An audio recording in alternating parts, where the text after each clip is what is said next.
All right, Linda Israel here, and I forgot to mention how to make the journal card that is going to go in the cover of your journal. So we're going to use the 3.5 by 5 inch white journal card that's in your kit, and a little bit later when you cut up the 7 Gypsies piece that was the card that was packaging basically, and we cut it up, and this is one of the pieces left over. So what we're going to do is take this little piece and add a little bit of glue down one side. So I just put a little glue down one side of this, and we're going to place it on the card with that side on the card, and then the other side that didn't get glue kind of hanging off like so.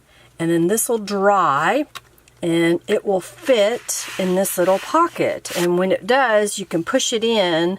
See how far we've got? I'm not going to push it in yet because it's still wet, and it'll just barely peek out on the cover.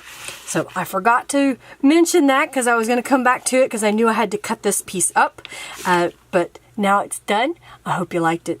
Thanks so much for watching, everybody. Again, I'm trying to get all these little goodies in here for you. If you have any questions, please feel free to ask, and enjoy this whole process of making a junk journal. All right, we'll talk to you soon. Bye.